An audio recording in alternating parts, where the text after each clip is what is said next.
acompañándonos a la presentación de la colección Pucamara, que es editada por la editorial iquiteña Tierra Nueva. Y en esta oportunidad tenemos la presencia de uno de los autores de uno de los 4 libros que forman esta colección, Gerald Rodríguez. Quería señalar que esta colección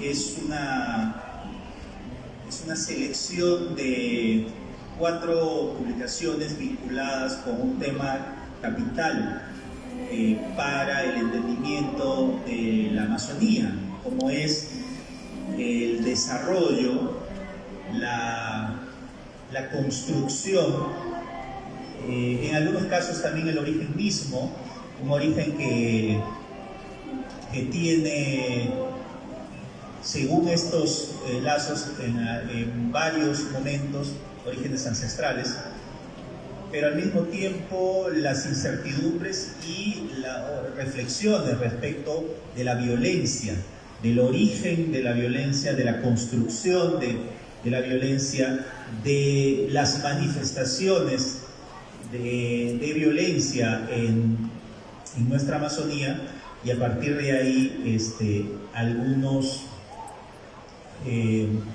algunos aspectos que puedan estar vinculados con su eventual solución. En lo personal yo soy muy pesimista respecto de eso, porque es definitivo que estos 4 libros de estos grandes autores lo que plantean son elementos que nos permiten entender por qué la violencia en nuestra Amazonía no solamente ha estado tan presente, en algunos casos ha sido ninguneada, sino sobre todo que ha seguido vigente desde diversos ámbitos en el presente, ¿no? En este caso, los 4 libros que los voy a nombrar específicamente, el de Walter Ringard Cocochijam, que es una incursión desde los territorios ahuajún, desde la historia ahuajún, desde la cosmovisión ahuajún, sobre el desarrollo de elementos que vinculan con este constructo violentista, ciertamente. El de Gerald, El País de los Errantes, que es un trabajo tenaz, monumental, diría yo, vinculado con la construcción de una historia, de una narrativa que parte desde la época del caucho, nos conduce a través de personajes tan siniestros, si se quiere, como Julio César Arana, pero al mismo tiempo nos lleva por una historia que tiene como origen o fundamento la Tierra Sin Mal, que es uno de una de las construcciones mitológicas más importantes de la ciudadanía, del pueblo Pucama. En el caso de Percy Vilches, la comedia de las armas, es una suerte de incursión satírica en el movimiento subversivo, terrorista, gestado desde el presente, ¿no? Y en este sentido termina siendo por momentos una caricatura cruda, ridícula, por momentos irreal, pero al mismo tiempo bastante metafórica, hasta ideológica del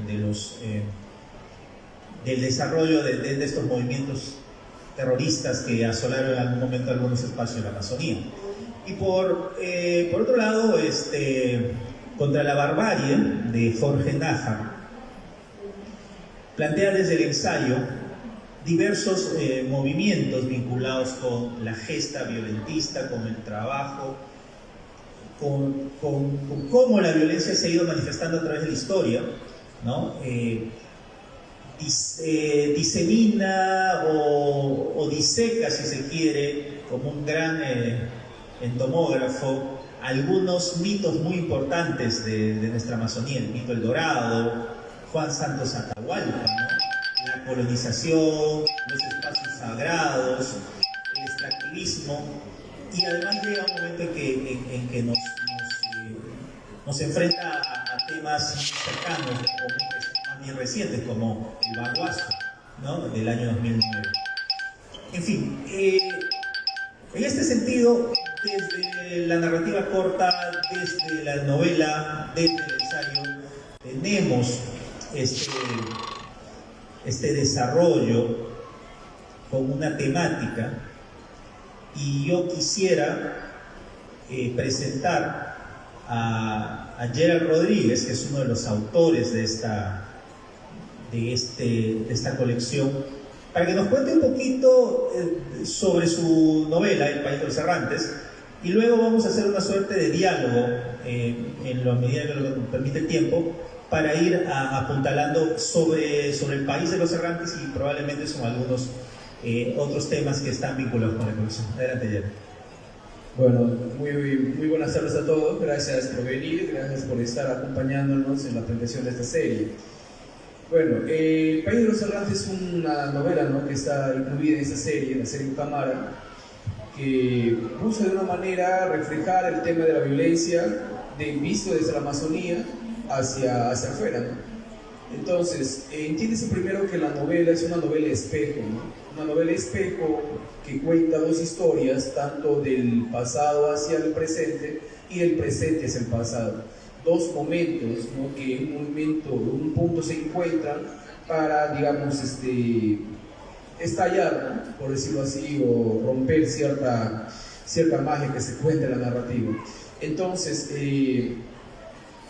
por una parte, ¿no?, el eje principal de la novela es una familia, la familia de Julio Segarana, los descendientes negados, ¿no?, que en un momento, entre los libros de historia, las crónicas periodísticas y ciertos documentos, puedo descubrir que sí hay una descendencia que ha sido negada por él.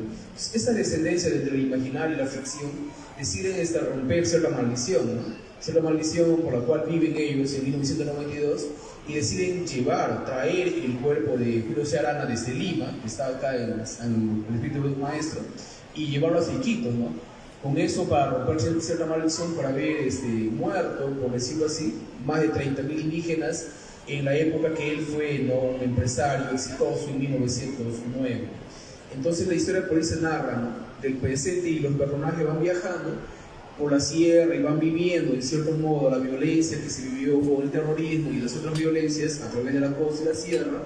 Y por otra parte, se desarrolla la historia de Julio Segarana como personaje vivo, ¿no?, hacia adelante, como quien decía, hacia el futuro, ¿no? Y descubre que en ciertas partes de su cauchería, de sus terrenos, existe una invasión de indígenas, ¿no?, por decirlo así, locos, han decidido invadir su tierra, creyendo que en esa tierra está, digamos, decretada para que se construya la tierra sin mal, que el imaginario Pocama es la tierra santa, es la tierra buena, es la tierra de armonía que se tiene que construir, ¿no?, para poder vivir en paz dentro del imaginario Pocama.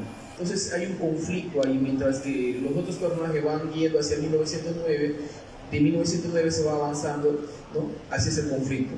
Lo que se busca con la novela también es reflexionar, ¿no?, cómo es que un tema tan importante como el tema de la violencia haya sido tan poco tocado, ¿no?, en el Perú. Yo recuerdo pocas novelas, por decir, de Santiago Roncaviola, que es Amigo Rojo, la de mismo Mario, ¿no?, por decirlo así, y otros autores no han podido, digamos, convertirse este tema en un tema que nos haga reflexionar, ¿no?, porque, a decir verdad, no estamos lejos de que en cualquier momento podamos vivir ese tipo de experiencias, ¿no?, la que hemos vivido.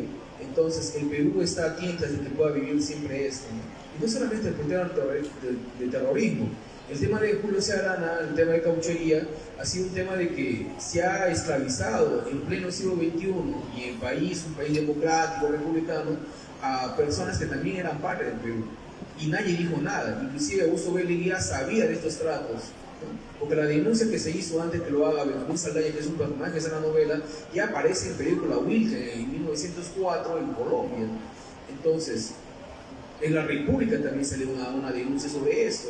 Acá en el peruano, acá en el Perú, en 1906. Sin embargo, las autoridades conocían de este sistema salvaje, criminal, por la cual se esclavizaba a personas, se les mataba a personas para la extracción de un material en nombre del progreso y el desarrollo, ¿no? Y también se tenía la concepción que en ese momento y ese tiempo, en la defensa que le dan a Julio César Arana, por la cual le preguntan por qué esclavizaban, por qué trataban a los indios así, el rey de Caso, que era cónsul en Iquitos, dice, ¿no? Porque los indios no tenían alma, o porque los indios no tienen alma. Es una defensa que ahorita, ¿no? Escuchándola, bueno, claro, es carapela la tierra. Quisiera hacer algunas preguntas específicas sobre el tema de dos aspectos. El tema, en principio, de por qué centrarte, por un lado, en los personajes. Por ejemplo, en el País de los Errantes hay un personaje histórico que es el chamán de Arizú, ¿no? Que abandona este designio de los dioses y quiere fundar la Tierra Sin Mar. Y por otro lado tienes la historia de Julio César Arana, ¿no? y de la construcción de su imperio. Y hay casi una contraposición, ¿no? Hay una contraposición que origina probablemente un conflicto que es latente, que en algunos casos está presente en diversas capas del tiempo, si se quiere, ¿no? Incluso hay una suerte de encuentro entre las huestes, si se quiere, mucho después, ¿no? Y además tú planteas la idea de este conflicto en una suerte de mundo irreal, si lo tratamos desde perspectivas racionales, ¿no? Porque la Tierra Sin Mal, desde una perspectiva racional o puramente lógica occidental, es un mundo inventado, es una fantasía. A lo que quiero llegar es un poco cómo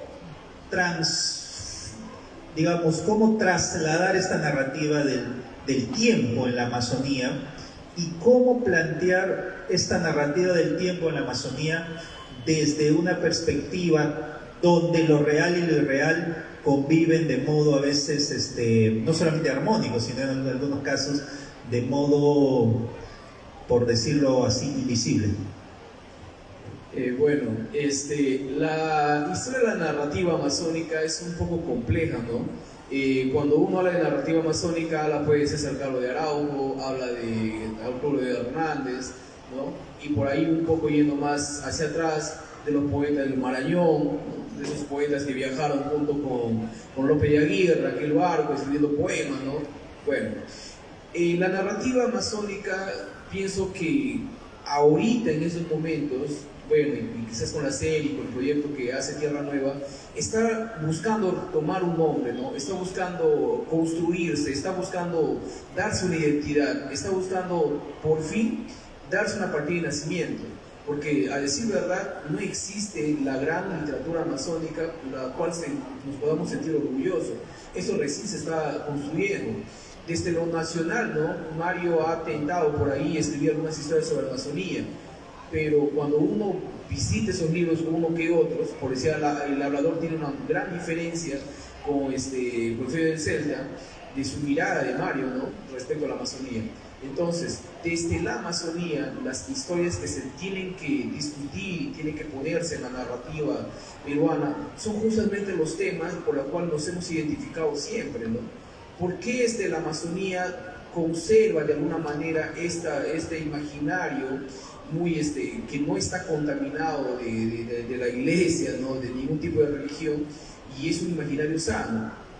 La Amazonía es un territorio que ha sido poco, digamos, dominado, ¿no? Invadido por los españoles. Sí hubo, ¿no? Experiencia por parte de los chicos, donde hubo lugares, digamos, villas españolas que nunca han podido resistir al tiempo. Si recordamos un poco la historia precolombina o inca, ¿por qué los incas nunca pudieron conquistar a los Ashaninka, a los Ahuapún? Porque el Garcilaso lo cuenta, ¿no? Que nunca pudieron conquistar. En la época de la República también el virrey Toledo jamás pudo, digamos, conquistar la cultura amazónica. Y más aún, ¿no? en la actualidad, la única forma por la cual, digamos, hay un episodio oscuro respecto a una especie de violencia o dominio contra la Amazonía fue el caso de Julio C. Arana y el caso de Fiscarral, ¿no? Entonces, creo que la narrativa amazónica debe discutir estos temas, ¿no? Y debe poner en el centro nacional justamente esas discusiones. ¿Por qué? Porque con lo que se comparte el tema amazónico con el tema nacional es justamente el tema de cómo ciertas personas, ciertos peruanos han sido tratados, ¿no? En su momento. A partir de los 40, ¿no? Los 50, con la llegada de los andinos a Lima, por decir, ese trato, ¿no? El tema de cómo vio al hombre peruano Sendero Luminoso, de cómo se vio en la época de Leguía al hombre, ¿no? De cómo el Perú se ha ido construyendo, con cuántas luchas y tantas luchas tenaces, ¿no? Y esa violencia que siempre ha sido compartida, ¿no? Para construir el concepto del país que tenemos ahora.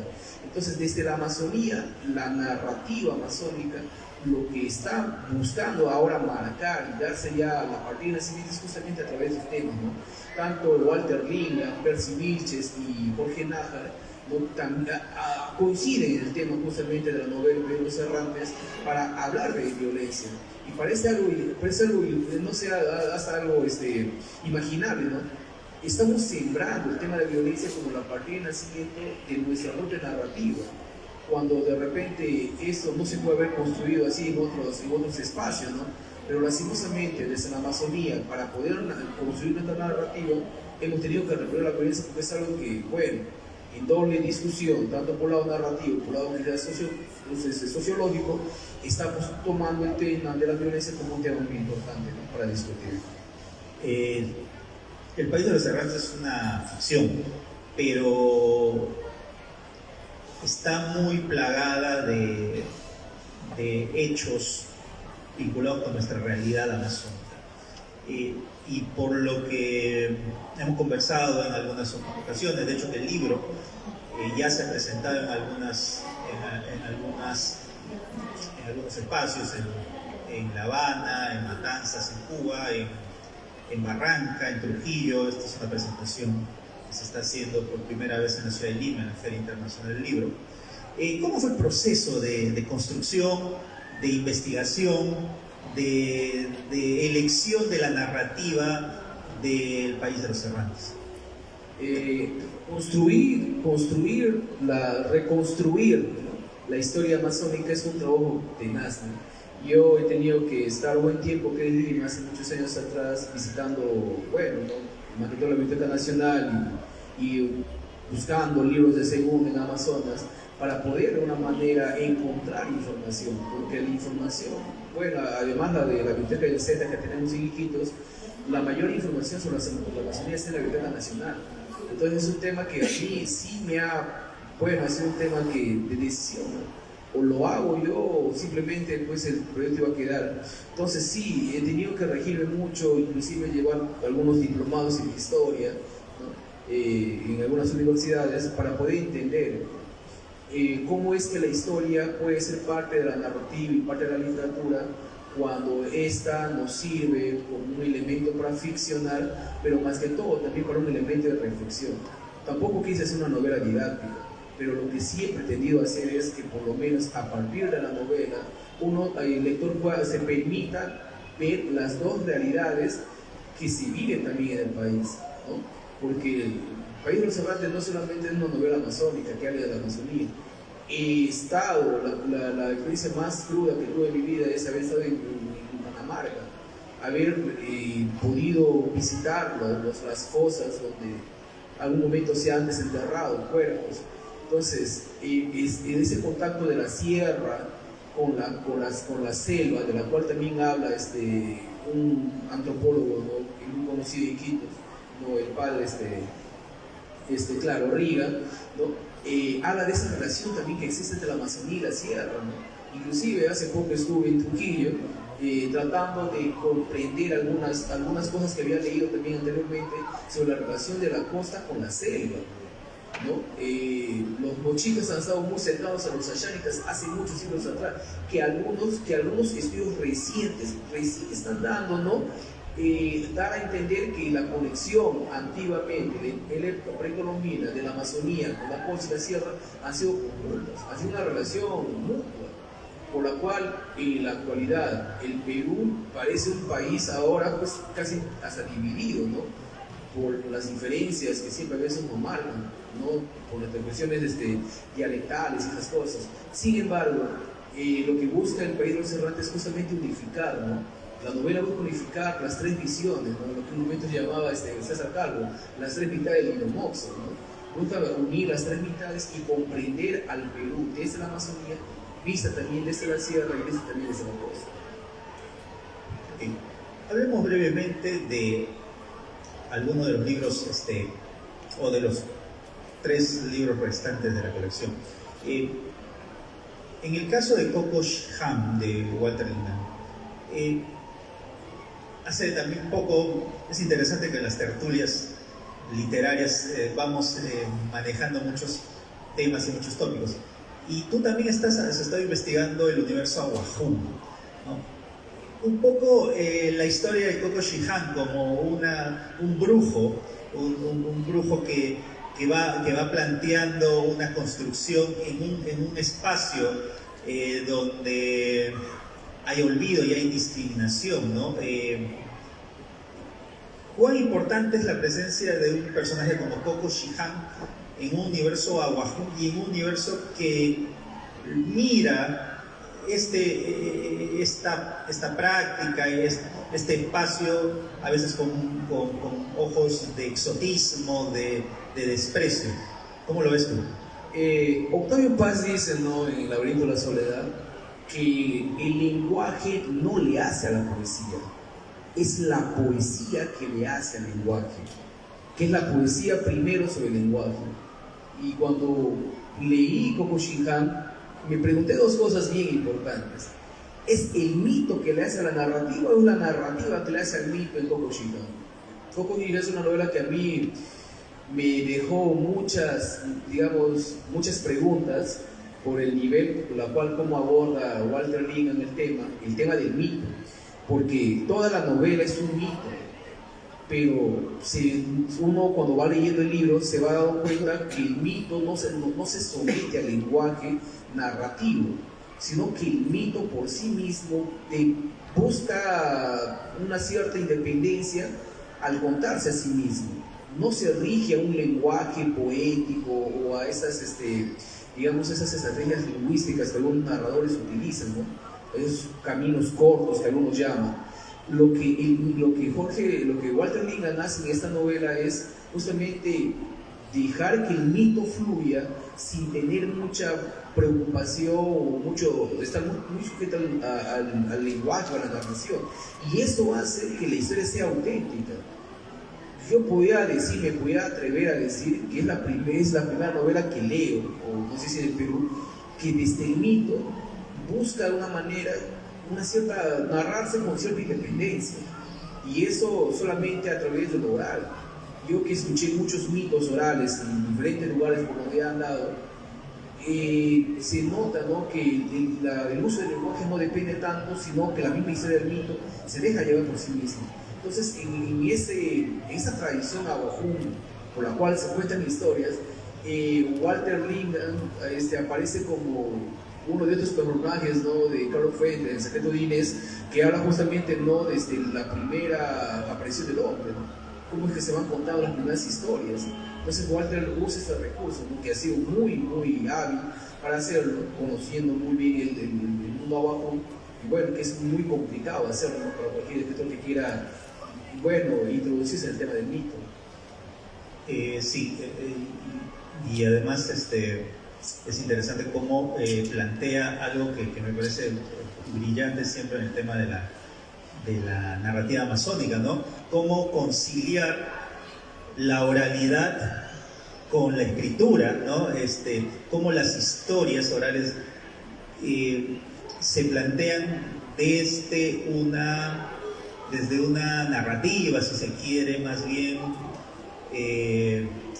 lineal o lo que fuere, cuando probablemente en muchos de los casos, y eso lo hemos conversado, digamos, los mitos y las narrativas orales amazónicas siempre tienen un destino circular, ¿no? Es algo que nos llamaba siempre la atención. Y en desmedro, o en todo caso, a diferencia de esta concepción circular, irrumpe, si quieres, la comedia de las armas, ¿no? Que es más bien ¿cómo decir? Es una sátira, es una historia con clave. ¿Qué es la comedia de las armas dentro de esta construcción de una reflexión sobre la violencia en la Amazonía? Claro, si Koko Shinhan representa la violencia, en cierto modo, del mundo amazónico, ¿no? Cómo es que también la construcción de la Amazonía, del mundo propio amazónico, también se hace con violencia, ¿no? Percy Vilches, al otro lado, ¿no? Visto la violencia ya un poco más externa, crea, bueno, uno de los subgéneros, ¿no? De la novela que a mí me ha apasionado siempre, ¿no? Que ha sido la sátira, ¿no? Percy ha creado en la comedia de las armas algo que a nadie se le ha ocurrido durante todo este tiempo crear, ¿no? A raíz de Sendero, es caricaturizar, ¿no? a Sendero Luminoso. Sendero no llegó a la Amazonía, ¿no? A cierta parte, por ahí algunas cosas que pasó, ¿no? Pero no compartimos, no hemos sufrido el dolor que lo sufrieron los demás pueblos, pero tampoco eso nos hace ajeno, no nos hace indiferente al dolor. Sin embargo, Percy, al crear al personaje, al comandante Caimito, que es una sátira, una caricatura de aquel guerrillero, varonil, no sé, supremo, ¿no? Lleno de inteligencia, Caimito viene a ser pues una especie de burla, ¿no? Pero que al mismo tiempo con esto Percy no quiere mostrar la indiferencia hacia el dolor, ¿no? el tema del terrorismo, sino al contrario, busca digamos, disminuir ese espíritu, ¿no? Ese espíritu de violencia, o disminuir a esos personajes que aún creen que eso puede ser posible a través de la novela. Yo estoy convencido que Percy, con Comedia de las Armas, lo que está abriendo es un nuevo camino de empezar a ver también la sátira y la burla vista desde la violencia y más aún desde la Amazonía, para empezar también a irrumpir en esos temas, ¿no? Yo no quiero hablar más de esa novela, a mí me encantó, me apasionó el libro, no quiero quitar digamos, la magia, lo que tiene, pero sí, yo invitaría a todos que lean esto, porque Percy, de acá seguro que en un par de años más me dará la razón, está creando un nuevo subgénero en la narrativa, ¿no? Peruana, por decirlo así, amazónica, dentro de la novela. Pasando un poco contra la barbarie, que me ha dejado muchas lecturas, yo te quisiera hacer unas 3 preguntas específicas sobre temas muy específicos, ¿no? que plantea este libro de ensayos de Jorge. Uno de ellos es el famoso mito del dorado, ¿no? que es una mitología, o es una construcción que en algunos casos no tengo exacta idea de cuándo empezó a construirse. Lo que yo tengo más bien es la idea de lo que un sacerdote, Antonio León Pinelo, planteó como el paraíso, ¿no? El paraíso en América, ¿no? Es un libro de 1651, que él decía que el Edén de la Biblia estaba ubicado en la Amazonía. Esta es quizás una idea de, no sé, te pregunto a ti que tienes un poco más de lectura sobre el tema, pero cómo la mitología del Dorado ha fomentado, si se quiere, una visión irreal de la Amazonía. ¿Qué opiniones tienes al respecto? Cuando llegaron los españoles a América y empezaron ya a construirse la imagen de cómo era el mundo y los continentes, por decirlo así, León de Pinela, en todos sus estudios teológicos que hace, digamos por una mera coincidencia dentro de su imaginario, ubica, ¿no? Ubica al Edén, que alguna vez existió, en la Amazonía. Luego a eso se conoce como la Pangea, ¿no? Como los continentes van unidos. Y claro, no deja de tener razón que de una manera la Amazonía estuvo muy cerca a África o esa parte del continente. Entonces a partir de él empieza a crear esto, ¿no? Y hubieron muchos españoles en la época que han ido detrás de esos rastros. Inclusive para la época, Juan León de Pinela ha sido considerado un teólogo, era considerado un científico. Y todos los 2 tomos que se ha escrito respecto a este tema, a mucha gente lo han tomado en serio y venían con grandes inversiones, creando empresas a América en busca del paraíso.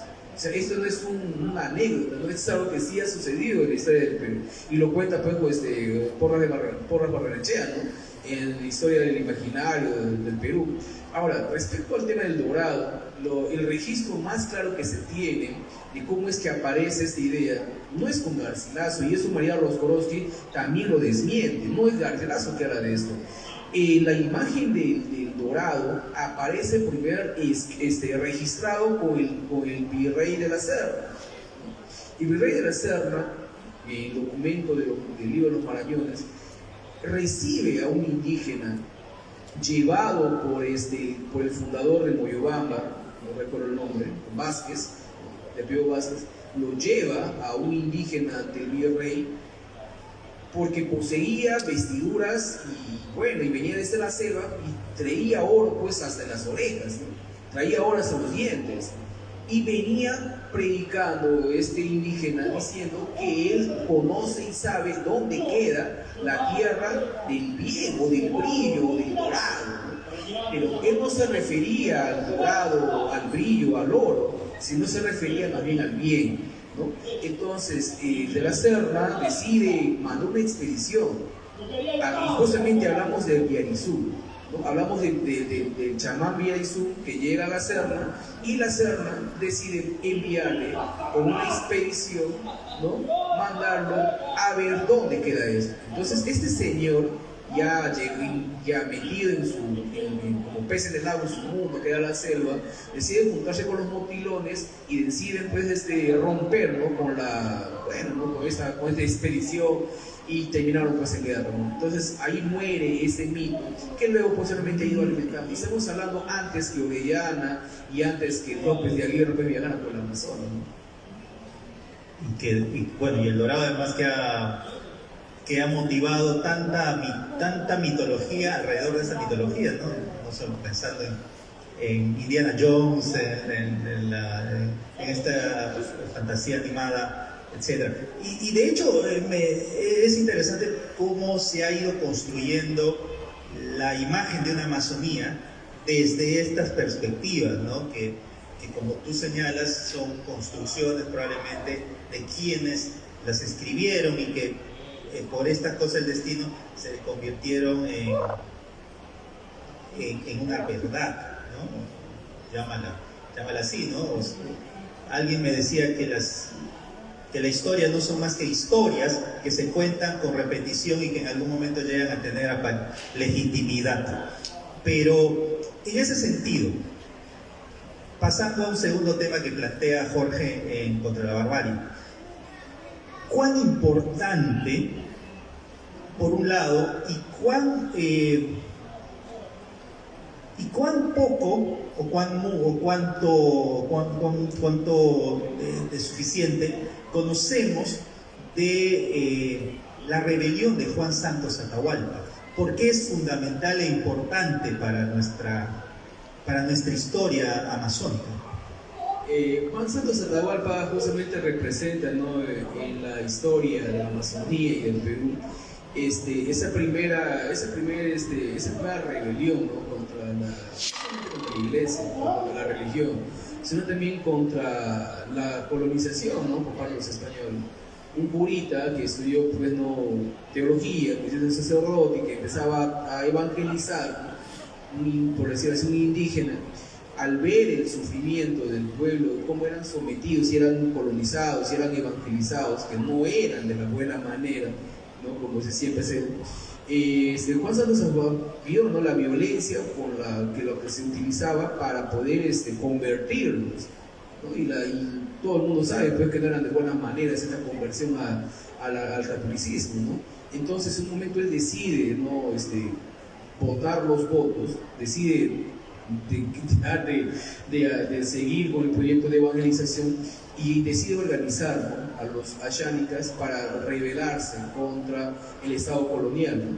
Entonces suele pasar que los españoles jamás pudieron contra esa guerra lo ganaron los amazónicos. ¿Por qué? Porque Juan Santos Atahualpa no solamente les hizo entender cuán importante era no dejarse dominar ni colonizar, sino cuán importante era que los españoles se fueran de acá. Claro, ese proyecto murió en camino, porque lo que no se sabe es cómo es que Juan Santos desapareció. Algunos dicen que se hizo llamas, se hizo fuego, porque era fuego, dicen los ayánicas en su lenguaje poético, ¿no? Él era fuego y se hizo fuego, dicen ellos. Otros dicen que lo mataron, otros dicen que se fue a Europa, bueno, un sinnúmero de teorías. Pero la cuestión, el legado que deja por lo menos Juan Santos a la Amazonía, y lo que de una manera reconstruye Jorge Nájar, también libra justamente eso, ¿no? Cómo es que la resistencia amazónica ya de alguna manera se venía sintonizando, ¿no?, a partir de ese hecho.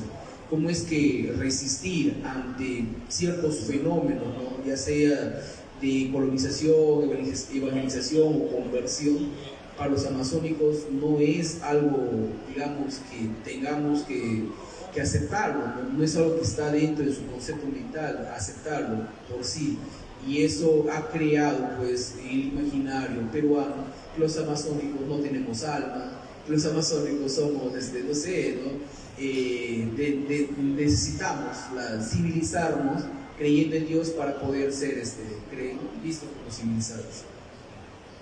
Y que, claro, además en ciertos momentos ha generado diversas formas de mirar a los amazónicos, o diversas visiones de cómo, en el caso específico del Baguazo, ¿no?, del año 2009, que también es otro de los temas que plantea Jorge, aparte, sobre una reflexión de la violencia en la Amazonía. ¿Crees que fue y a la luz un poco de lo que plantea el autor, ¿crees que fue un conflicto que abrió una nueva forma de entender el abandono digamos, los pueblos originarios amazónicos? Y en todo caso, ¿cuál es la mayor reflexión que nos deja el Baguazo desde esta concepción amazónica? A ver, el mundo amazónico es un mundo muy complejo, ¿no? Quizás complejo para querer entenderlo a simple vista, pero cuando uno entiende el mundo amazónico, sabe que la tierra, el bosque, el río, para el hombre amazónico son elementos muy importantes que él no solamente vive de eso, vive del río, vive de la pesca, vive de la siembra, sino que también la tierra se convierte en una hermandad para él, que el hombre tiene que cuidarlo, tiene que protegerlo, porque no solamente se sirve de él para vivir, sino también que hay una hermandad de armonía para poder convivir en ese lugar. El Baguazo justamente representa la inoperancia del concepto, la inoperancia de la mirada de un Estado que no sabe, que no ha sabido y todavía no aprende a mirar a la Amazonía. ¿Cuándo el Estado va a aprender a mirar a los amazónicos no con la mirada centralista, sino con una mirada más profunda de que la relación del hombre amazónico con el bosque es una relación mutua, por la cual si existen empresas que buscan extraer petróleo, si existen empresas o existe un Estado que no quiere conversar y dice no a la conversación y tienen que ir las empresas a invadir como lo que pasó con Belaúnde en el 79, ¿no? El tema del Baguazú justamente representa eso, ¿no? Una vez más, en 200 años de independencia no hemos podido todavía comprender ni siquiera a los peruanos mismos. O sea, ¿cómo pretendemos entonces que queremos entender a la Amazonía cuando la Amazonía es un tema más complejo, ¿no? Entonces, conversé muchas veces este tema con Jorge, representa eso, ¿no? Y me ponía un ejemplo bien claro. ¿Qué harías tú si alguien entra a tu casa y se lleva tus cosas? ¿Qué harías? Te están invadiendo, llevando tus cosas, claro que tienes que reaccionar. Bagua fue lo mismo. Ellos reaccionaron ante la imposición de un presidente mirada colonialista a decir no, empresa sí, agua no, empresa sí, tierra no, empresa sí, selva no, progreso sí. ¿Y los peruanos qué? Los indios no decían pues acaso que somos una sociedad de segunda clase. Por aquellos tiempos, ¿no? El perro de los terranos. Entonces, Bagua justamente representa eso, ¿no? La inoperancia de un Estado que no sabe mirar a la Amazonía como tendría que mirarse, como tendría que mirar a la costa, como tiene que mirar a la sierra. Todavía no hemos aprendido a mirarnos como peruanos. Finalmente, creo que nos está acabando el tiempo. ¿Cómo entender ya desde tu perspectiva de autor, pero al mismo tiempo parte de la colección Ucamara, por qué es importante leer los libros de la colección Ucamara? ¿Cuán fundamentales para entender un poco este proceso? ¿Por qué deberíamos leer la colección no solamente como amazónicos en algunos casos, sino también como ciudadanos interesados en conocer un poco más de la Amazonía? Claro, Ucamara no solamente es una serie, ¿no?, de violencia que lo que pretende es ficcionar sobre la violencia o reflexionar sobre la violencia, sino también Ucamara representa una serie para poder aprender a mirar la Amazonía. Es la invitación más clara de cómo podemos leer a la Amazonía, ¿no? Porque lo que yo siempre me he preguntado es ¿cómo se lee? ¿Cómo nos leemos los peruanos? ¿Cómo nos vemos los peruanos? ¿No? ¿Cómo nos vemos entre andinos y amazónicos, entre costeños y cómo nos vemos los peruanos? Y es bien complicado saber, tener una mirada clara del peruano mismo por sí, ¿no? Entonces Ucamara lo que busca es tener una mirada clara sobre la Amazonía. Ya es un primer paso para que público interesado por querer entender la Amazonía sepa cuáles son las conductas amazónicas por la cual y cuáles son los elementos principales por la cual debemos empezar para poder entender la Amazonía, ¿no? La Amazonía es un tema muy complejo, ¿no? Pero para eso justamente están los libros que representan o que buscan, ¿no?, una lectura clara, porque leer a la Amazonía es bien complejo, más aún querer entender la Amazonía. Entonces, justamente Ucamara representa eso, ¿no? La facilidad, ¿no?, para el lector para poder tener un acercamiento a la Amazonía y no nos sigan viendo, ¿no?, como que no tenemos alma, pues somos chunchos. Al contrario, desde la Amazonía, Ucamara representa justamente eso, también la inteligencia, el pensamiento y la reflexión. Muchísimas gracias. Muchas gracias. Solamente quería recordarles que la colección Ucamara, editada por Tierra Nueva Iquitos, está a la venta en los stands 26 de la Independiente y 40 y en la Liberal 40 y 20, y también para pedidos a la fanpage de Tierra Nueva. Han sido muy amables y gracias por su atención. Gracias, Gerard. Muy amable. Ha sido una bonita tarde. Hasta luego.